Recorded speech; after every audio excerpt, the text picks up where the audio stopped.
Not at the moment, thanks. Are you making something? Just kidding. The meat I've stashed away, I would never share it with you. Hell, this meat I wouldn't feed to my worst enemy. Or maybe only to my worst enemy. What are you on about, Mikhail? I've spent a lot of time in the zone. Too much time. Doing various kinds of deals. Along the way, I learned about what happened in our beloved motherland after the big fucking reactor exploded. Okay, let's hear it. After your dumbass scientists caused the explosion and irradiated us and half of Europe, someone told the party apparatchiks they needed to slaughter all the livestock in the area. We're talking 50,000 sheep and cattle. Of course. It was regrettable, but a reasonable thing to do, Mikhail. Right. But we wouldn't be Slavs if it wasn't for our fucking ingenuity and business acumen, huh? We always find a way.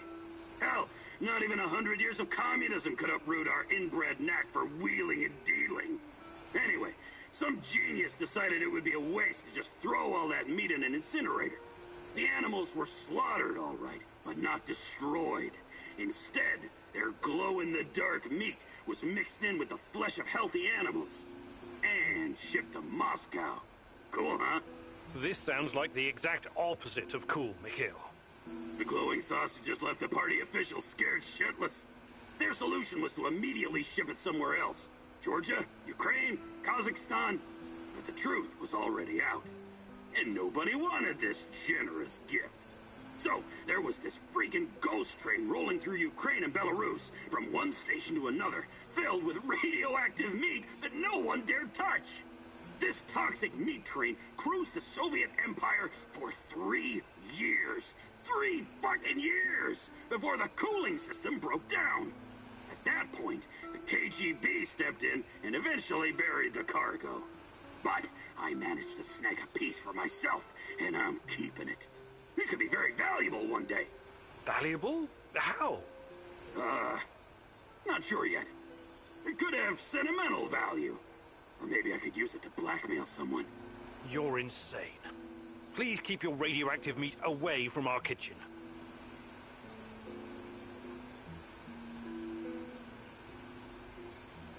Want to trade? Just make it...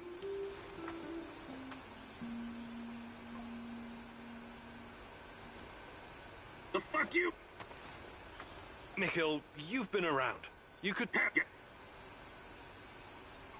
Actually...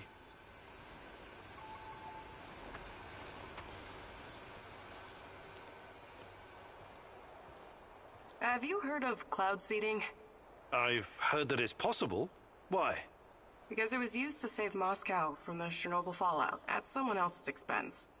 The rain would wash down the toxic particles. The first cleanup operation was just 2 days after the Chernobyl disaster. Obviously, it was done in secret. The goal was to make the rain fall on smaller cities and villages in Belarus and Ukraine, for the cloud could reach Moscow.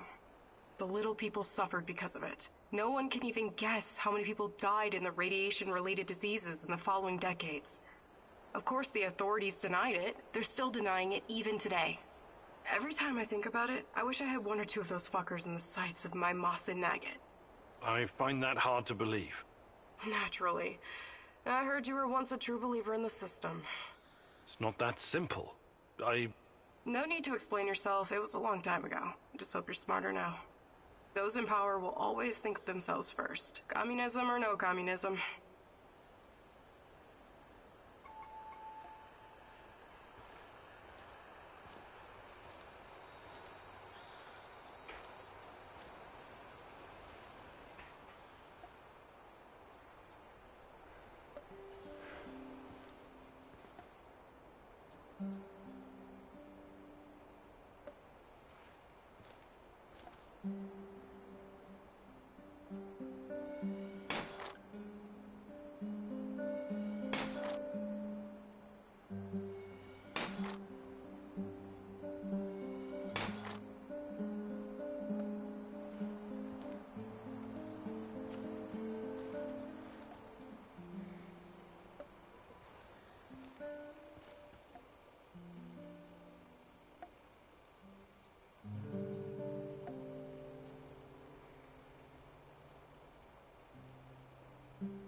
Olivier, something you wanted to talk about?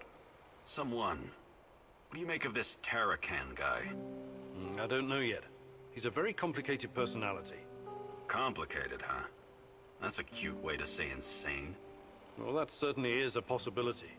But he also knows a lot about NAR, the Shadows, and the incident. Maybe even more than we do. We cannot ignore that. You think his grotesque costume, the fetishes, and manic blathering are some kind of act? Maybe. Maybe he's just got an overdeveloped sense of humor or something. Fuck his sense of humor. Over the many years I've spent in the field, I've developed a kind of sixth sense. A gut feeling about people. Right now, my gut is telling me there's something sketchy about this guy. Maybe your gut is just hungry. Did you consider that? I'm glad your sense of humor is intact, Kim and Yuk. But if Tarakan endangers our mission in any way, I hope you kick his shaggy, shamanic ass out of our base.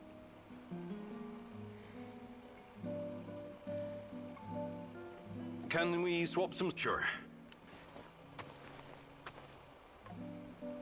What's going on?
So, what does it do, Mousy? What does what do? Your magical thingy. Your fancy device. Orana? Ariadna, it uses low-level radiation measurements to reconstruct past events. Something like radiocarbon dating. Well, you surprised me, Tarakan. How do you know about these things? I don't know, Mousy. They sometimes come to me, unconnected memories and bits of knowledge. The Rat King must be blocking them somehow. Okay, you're not wrong. It's like carbon dating, but a lot more advanced, and in 3D. You see, every object is a dosimeter in a way, absorbing different types of radiation every millisecond. Ionizing radiation of thorium, potassium, uranium, and even cosmic rays. When it does, it creates a radioactive echo in time and space. With enough data, this echo can be traced and recreated using the fractal VR simulator. Does this mean you can see the past, Mousy? Is that how you hope to find out the truth about Tatiana and yourself? That's the idea, yes. A wise mouse once said, if you want to discover the truth, you need to ask yourself, what is truth? What you're looking for may not be what you find, Mousy. That's a risk I'm willing to take. Nothing is more important to me than Tatiana. Don't be so sure, Mousy. Hey there, But I can. Actually...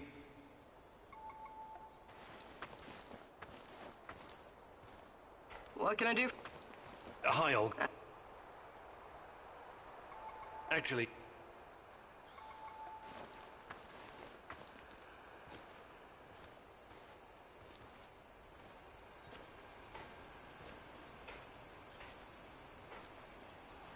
The fuck you? Mikhail...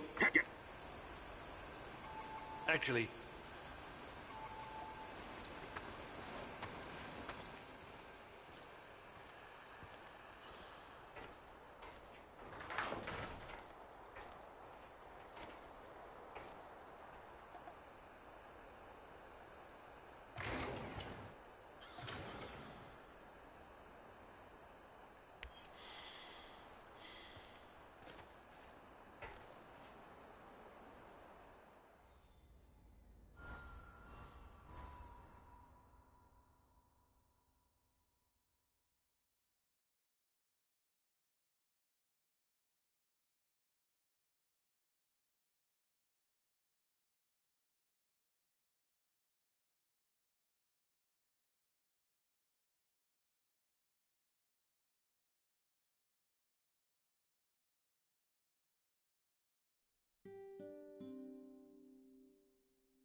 Have you ever heard the story of the wolf in sheep's clothing? Yes? What if it was a mousie in rat's clothing? Or a hare in hunter's clothing?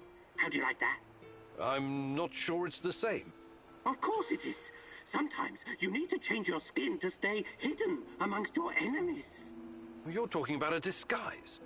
A disguise, sure. I have some useful items stashed in my hideout. The uniforms used by the Rat King's top minions, for example. Then you will look like them and smell like them. An NAR officer's uniform would definitely be useful. Look in the building adjacent to the Duggar radar building, 3rd floor. I laid some traps, so watch out for the mousie. These traps kill rats and mousies alike. Memorize this rhyme. 1, 2, 3, 4, 5. A hunter went out for a walk. Suddenly, a hare appeared and shot him down. Bang, bang! Oh, oh, oh! The hunter is going to die. He's crawling back home, saying, "Bury me deep and let me lie." It's the other way around. The hunter shot the hare. 1, 2, 3. Every kid in the country knows that rhyme. It beats a password that anyone can copy. Also, here's the key, so you don't have to break in like a common thief. I am ready to continue the great rat catcher's work. Are you?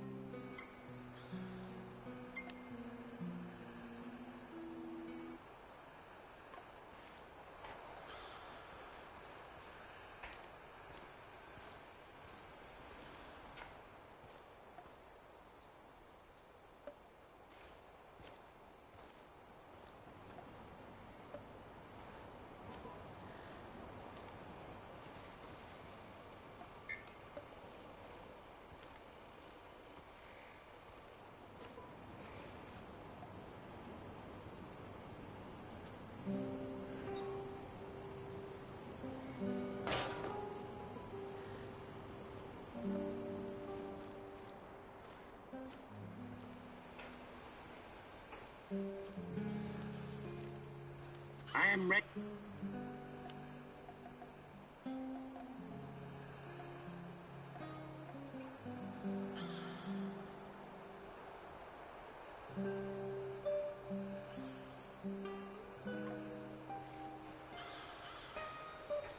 The day is still young, Igor.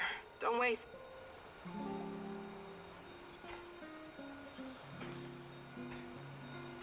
Let's do this. Let's get cracking, Professor Fancy Pants.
It seems that Olga's mother was onto something that got her killed.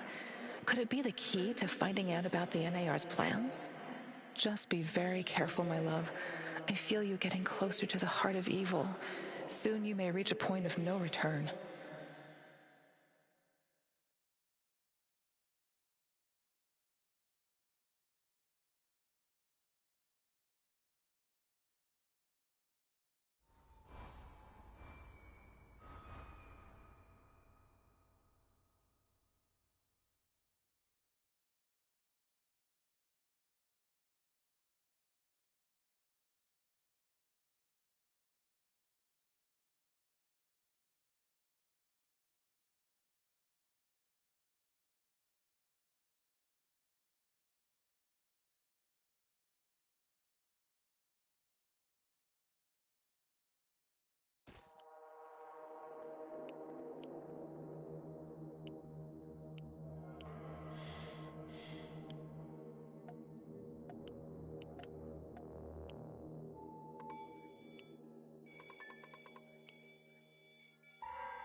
lab, Igor. Should be in the middle of NAR's camp. See if you can slip in unnoticed. Don't get in any fight unless you have to. Sure thing, Mom. And don't worry, I've got my sweater. You've got some issues, don't you? Okay. Now's not the time to get distracted. Locate the lab and try to reach it without drawing attention. You don't want to fight all these guys at once.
Prepare 50 mils of ferric chloride and 100 mils of chlordiazepoxide. I know that voice. Where have I heard it before? Right away. Send everything to the main laboratory tent. Don't make me wait. Yes, sir.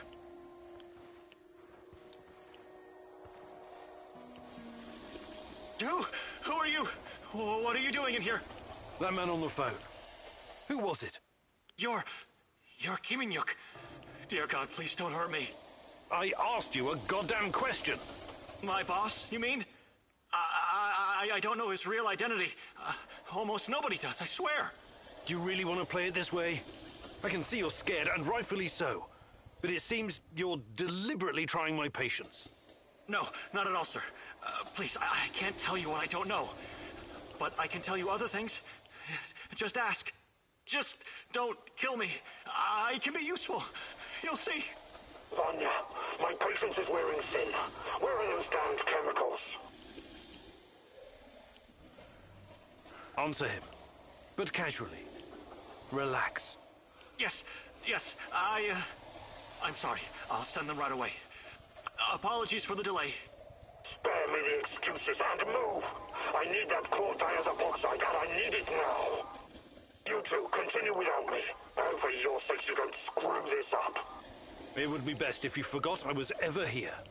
Of course. I won't tell a soul.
Look at the tissue structure.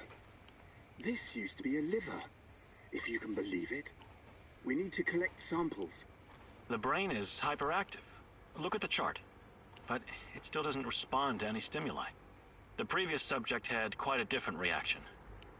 What's behind this difference, I wonder? Age? Sex?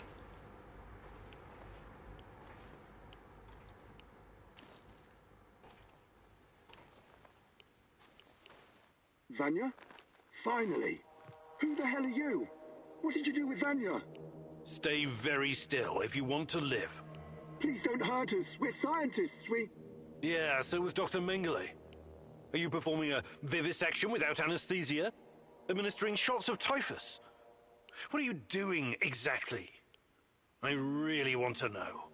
No, nothing like that. We're not beasts. We treat our patients as humanely as possible. But you have to understand that... Scientific advancement requires sacrifice. Other people's sacrifice. You make it sound sinister. But yes, everything we do is for the greater good. How does it work? Are you shooting these poor souls up full of Chernobylite? I can't talk about that. The NDA we signed is very strict. The penalties... Did you just say NDA? Are you for real? Stop being a corporate stooge and start thinking about your own life. Sure, you're right, of course. We started out giving them shots, but that was just the first stage. We're way past that now. Uh-huh. It was, you see. The fatality rate was... it didn't bring the desired results. We've moved from administering nano-solutions to directly editing human genomes to enhance them with Chernobylite. We've developed our own Chernobylite CRISPR. Your patients or subjects, whatever you call them. Especially the locals. What happened to them? Which ones? There were many patients here. Some of them didn't make it past the final phase. The others, we don't know. Don't let him dodge the question. Make him talk. Look, please, can we all try to stay calm? Let us explain. Modifying genomes is only the first step.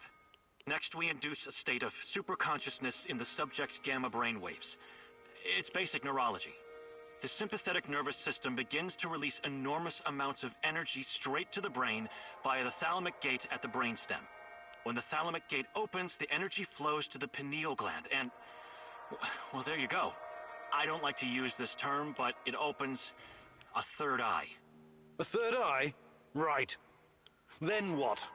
Enhanced by Chernobylite, the pineal gland can do incredible things. Release all kinds of energy, and even influence physical objects, as in telekinesis. You're torturing people so they can bend spoons with their mind? God, what kind of quacks are you? This is all following the scientific method, believe me. These are closely monitored, replicable experiments. Anyway, when the subject is ready for the final stage, we put them in an induced coma.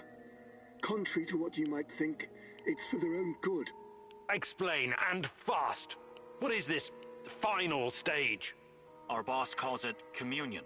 It's when the subject's gamma brainwaves interact with Chernobylite's mental waves. Or, well, to tell you the truth, we don't know exactly what it is. Chernobylite is like a virus, in a way. It's not exactly inorganic matter, but neither is it a living organism. It's something in between. And it produces a type of brainwave, even though it clearly has no structured organic tissue. Well, what's the purpose of this communion? This is where it gets really interesting. You know that Chernobylite can be used to create wormholes, right? You've been doing it yourself. But these wormholes are special. Haven't you noticed? They're not a purely physical phenomenon. I don't understand. What else could they be? We know what singularities and the tunnels should look like. We know what they are in theory. But has anyone actually been inside one before? Bullshit. I've studied Chernobylite too. The exotic energy it contains is powerful enough to create quasi-black holes and passages between them. We thought so too, at first. But think about this. What if there was an organism, or a virus, an entity powerful enough to create its own singularities? No biological organism could encapsulate that kind of energy, or survive if it did. A living entity would be torn to shreds. But Chernobylite is not a normal biological organism, is it? We have no idea what it is. Just try and consider the possibility that the wormholes you're walking into are not something created outside of Chernobylite. They are Chernobylite. You're traveling through the veins and corridors of its multidimensional body. But what does that have to do with this communion thing? Isn't it obvious? We're trying to communicate with Chernobylite, or somehow influence it through the mental energy of our subjects. But getting inside this thing's mind, or whatever it is, must be a truly disturbing experience. You're fucking insane, both of you. You need to stay away from the morphine cabinet for a while. I've heard enough. Who's your patient here? I'm not sure, but she must have been carefully selected. Selected? How? Did she volunteer? Or was she maybe run down and captured by soldiers in the woods? Talk! I'm not familiar with the selection process. Our boss would know. But we know very little about him. What's your boss in charge of exactly? The entire biotech division, pretty much everything Chernobylite related, but mainly the impact on human physical and psychological functions. Clustered, regularly interspaced, short palindromic repeats. How does this work with Chernobylite? It's similar to a standard gene editing tool. We take specialized protein from a certain bacteria, modify it with Chernobylite, and then target the exact genes we want to modify. Wait, I know more about physics than genetics, but CRISPR is usually done on embryos, right? And it takes time, sometimes even years, for mutations to show. Our boss developed his own methods.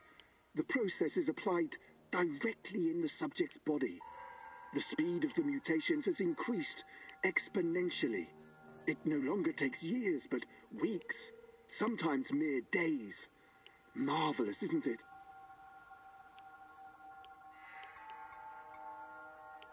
Enough. All I've got from you so far is a bunch of gibberish. I want to see the actual research. Where do you keep your data? All the research data? Check the database in this computer. Everything can be accessed from here.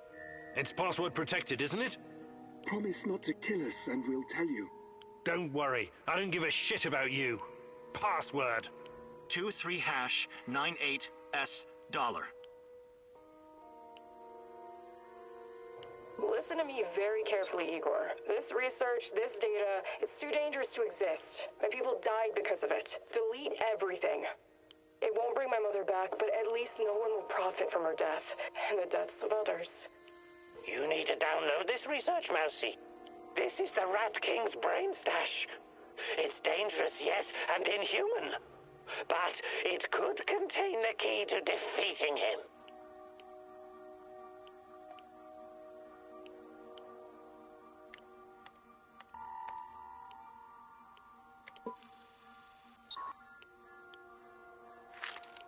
This Omega unit seems to be a special unit designed to protect the power plant. What in the hell are the NAR hiding there?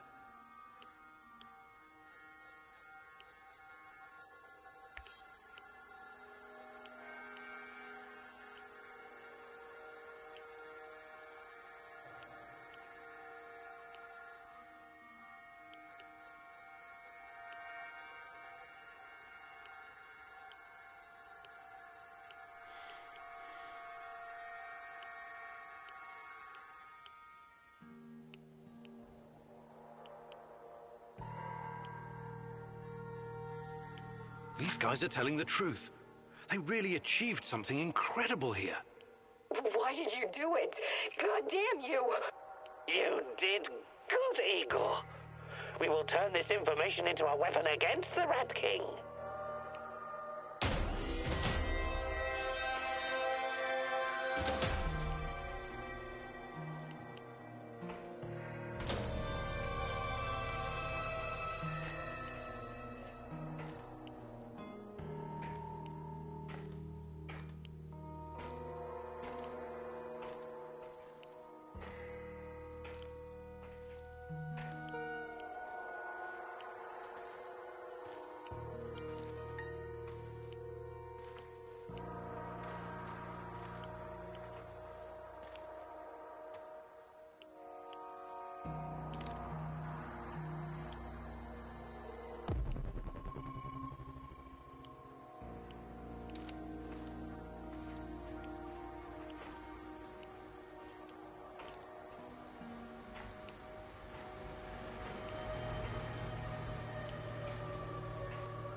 I'm sorry, Olga.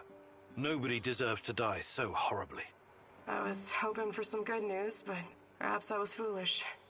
My mother, these people, they were all just used, processed. How could anyone do something like this? Anyway, did you find anything of value? Not sure yet. Bizarre theories about Chernobylite, mostly. I don't know if I want to get into the details yet. Try me. I'm not a bookworm like you, but I'm not stupid either. Well, NAR seems to think Chernobylite is like a giant turtle that carries our universe on its back. They figure they can tame it and ride it wherever they want. Like a pet. A turtle? It's just a metaphor, but the scientific theory behind it is no less insane. Right. Thanks for trying, I guess.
I need to talk to you, Igor.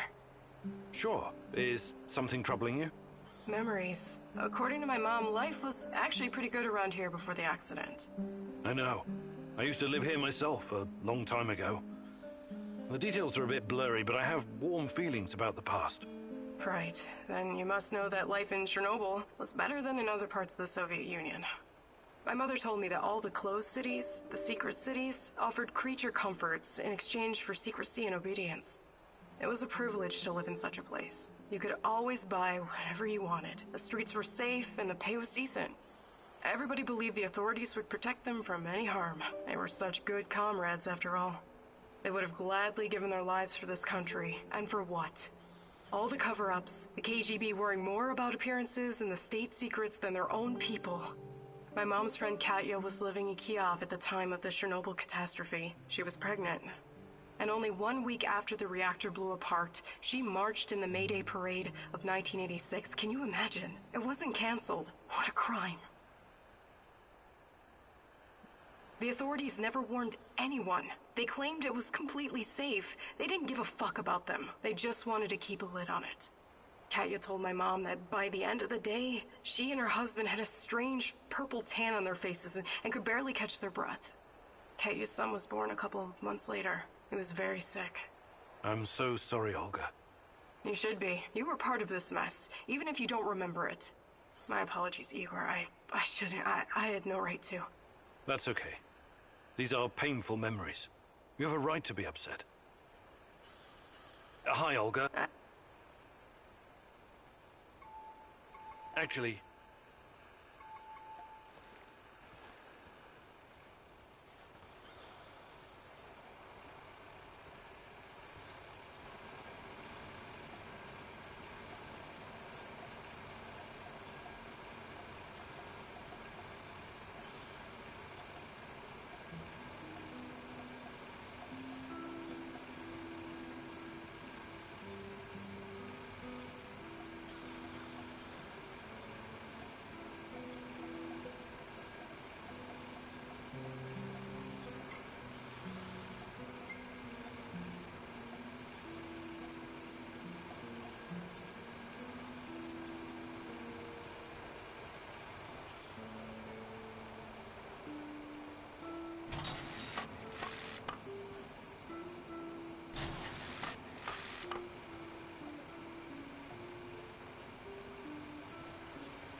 Igor McSpreegor.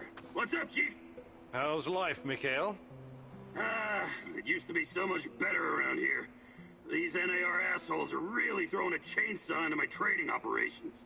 It's a pity. Closed cities and nuclear reactors used to be a great place to trade. Uncle Misha, God bless his soul, if he ever had one, used to trade in Ozersk in the 50s. He actually witnessed the construction of the first Soviet reactor. Get this, a huge ass pit in the ground. Thousands of prisoners and soldiers working their asses off. Without heavy machinery, these fuckers were like the slaves building the pyramids. What you call cool is pretty twisted, Mikhail. Take a chill pill, Granddad. Don't you get it? It's all chaos. Always has been. Back to the story. The camp guards were totally unprepared to deal with this level of chaos and had to rely on hardened criminals to run the show. Misha told me about this colorful bandit chief who used to sit on a Turkish carpet at the bottom of the pit giving orders. He wore these puffy, exotic-looking sequined trousers and red shoes with pointy toes. As long as the guards provided vodka and some decent food, he kept all the workers in line. I find that hard to believe, but hey, who knows? It doesn't matter if you believe it or not. This place was very fucking special. And Chernobyl was too. Until everything went to shit. God damn it. I miss the olden days. Mikhail... Hapsuf, get...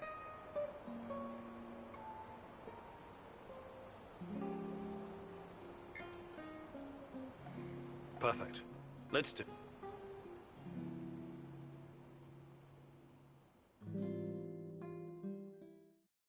Listen closely and don't interrupt.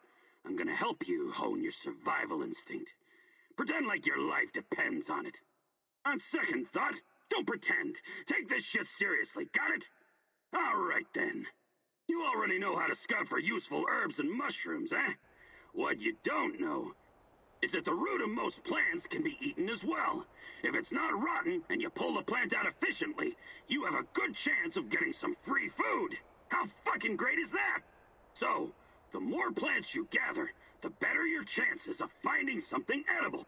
You try it now. I'm gonna give you 60 seconds to gather as many healing herbs and mushrooms as you can. Ready? Go!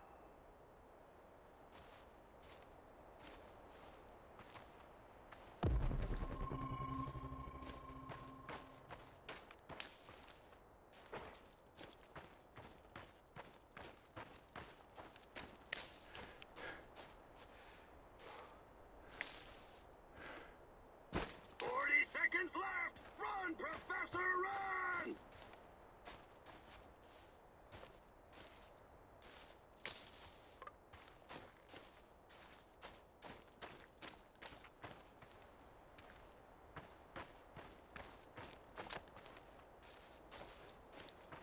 Seconds! Scoop those green bastards up!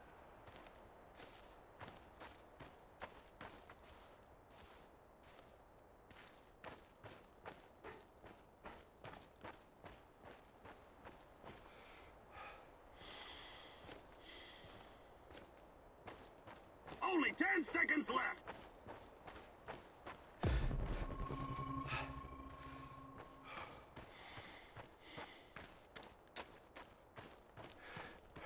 Time's up! Come back, Igor! Let's see how you did! It's okay. I guess. You'll survive out there. Probably. Maybe. Anyways, that's it for now.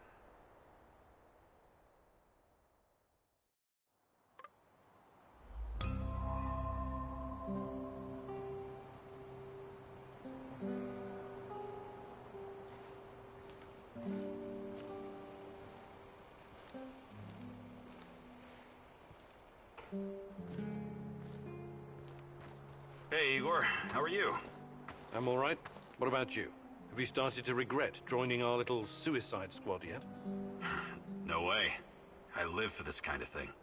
And since Anton's death, it's personal for me now. Hopefully you won't change your mind. Shadows, NAR, Chernobylite, it's all a bit overwhelming. Years ago, I met a young pirate. Just a kid, really. I was part of a team retaking a hijacked cruise ship off the Somali coast. The kid's colleagues chained him to a machine gun so he couldn't escape. and told him to shoot anyone trying to board the ship. He was so scared when he saw us. He froze in place. The chain was too thick for us to cut, and we didn't know what to do with him. There was no way in hell we could turn our backs on a PKM. I could have knocked him unconscious, but a blow to the head with a rifle butt could just as easily kill him. So I did the only thing I could. I unloaded his weapon and broke the boy's fingers. On both hands, to be safe. When it was over, we brought him back to Canada. Trudeau found him a nice foster family. I understand you feel responsible for this mission, Igor, but I also have a stake in this. Trust me, I will do whatever it takes to see this through. Whatever it takes.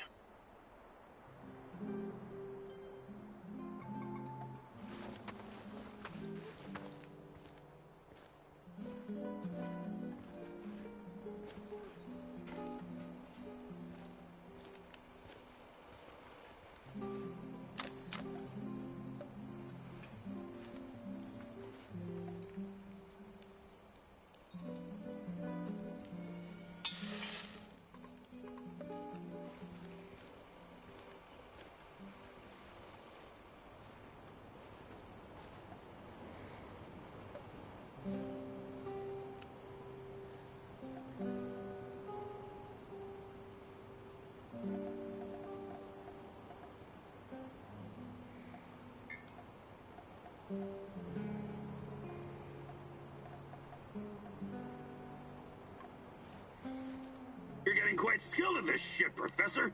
I'll make a stalker out of you yet. If you manage not to get yourself fucking killed first, I mean.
I just remembered something, Mousy.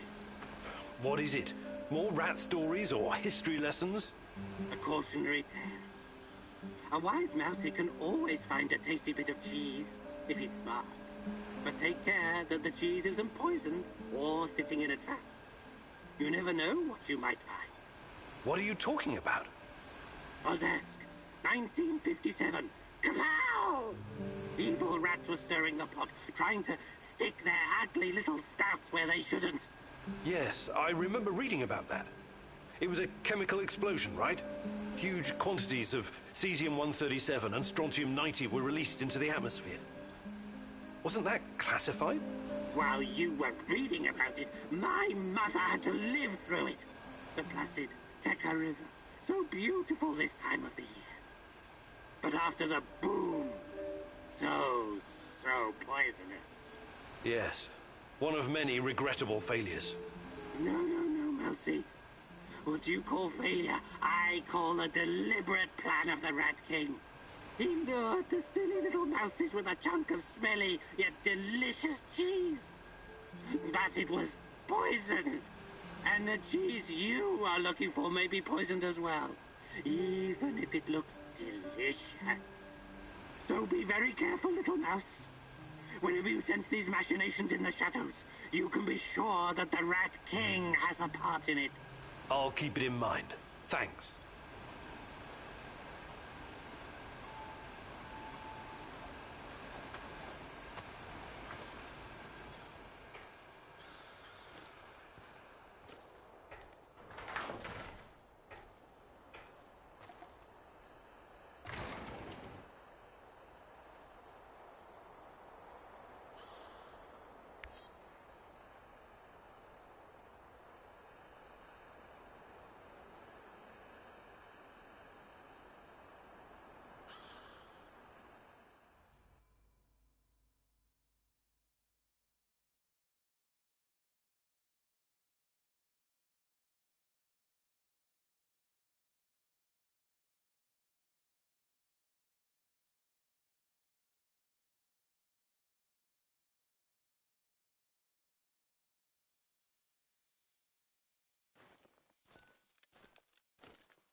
Listen, Georgi, I know what I'm doing, but there's no going back now.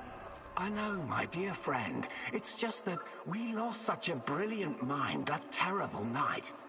I'm afraid of losing you, too, all over some romantic squabbles.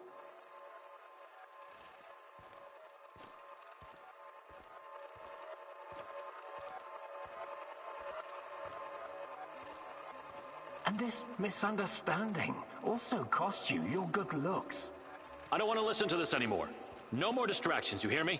Oh yes, of course. I'm very happy to hear that it's all in the past now.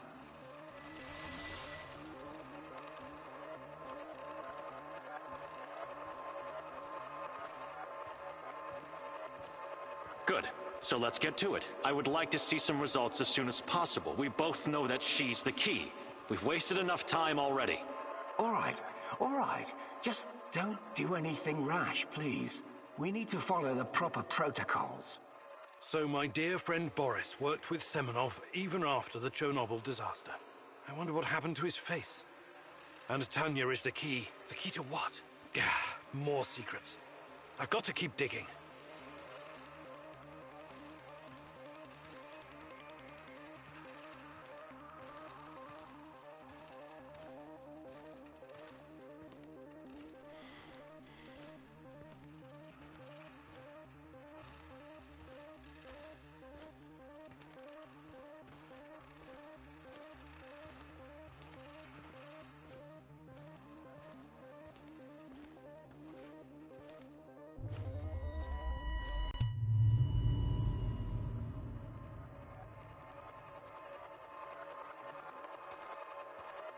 Your trials were too aggressive, my friend. I told you that you were using too much, didn't I? I told you. You're lucky you didn't end up brain dead like the others. But here we are. Boris is dead. Truly dead this time. There's no reason to pretend otherwise now. I suppose I should have seen this coming. The mental projections you told me about, the visions, they've been building for some time.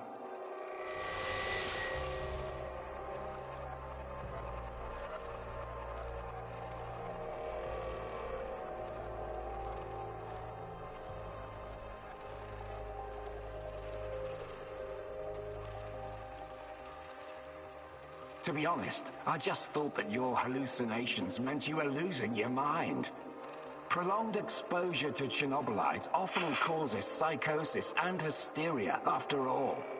Why, I've seen the test subjects babbling about Cthulhu, or wanting to save the world from rats.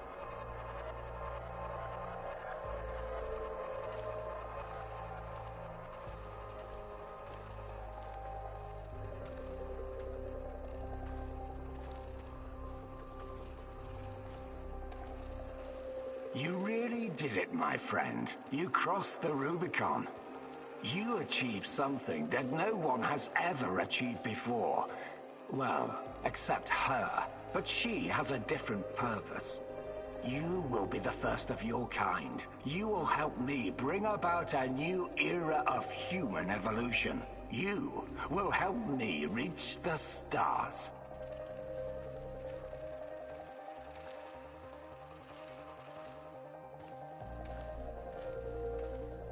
Forget your past. Forget your pathetic personal involvements. Distractions. Foolish distractions for the weak.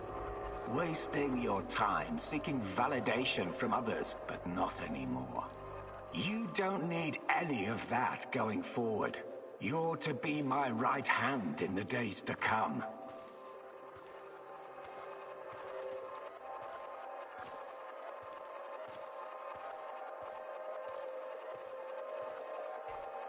It's time to drop your old mask and don a new one. Time to become what you were always meant to be. The Black Stalker. Wake up soon. We've got plenty to do, you and I. So it was Boris all along. He started the Chernobylite trials on himself and became the Black Stalker. Dear God.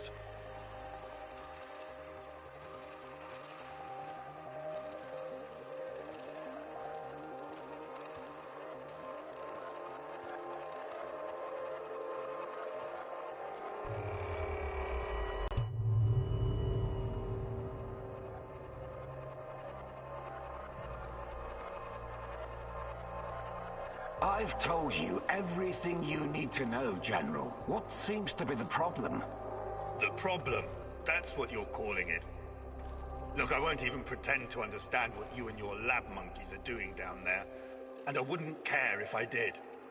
What I do care about is this facility and the safety of my men.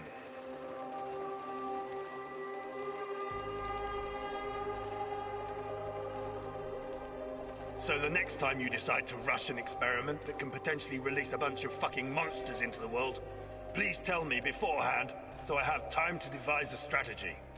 First off, the shadows are key to our research. They are hybrids that... You know what? I won't bother you with details that you won't be able to understand anyways.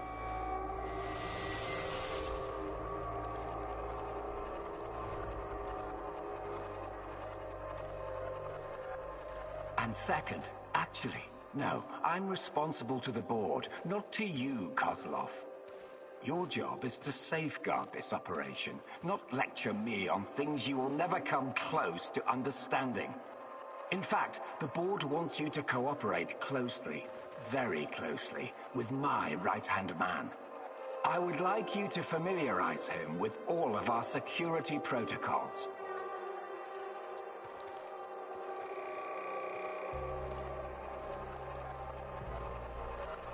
Who? The freak in the black mask? You want to tell me who the hell he is? I'd like to know who I'm working with. If you need a name, call him what the rest of your men call him, the Black Stalker.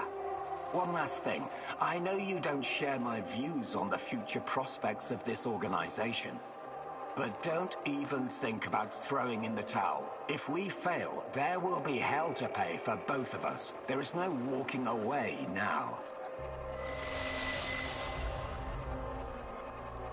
So the NAR is somehow responsible for creating shadows. Or at least releasing them into the world. And Boris, the Black Stalker, is also involved in NAR security.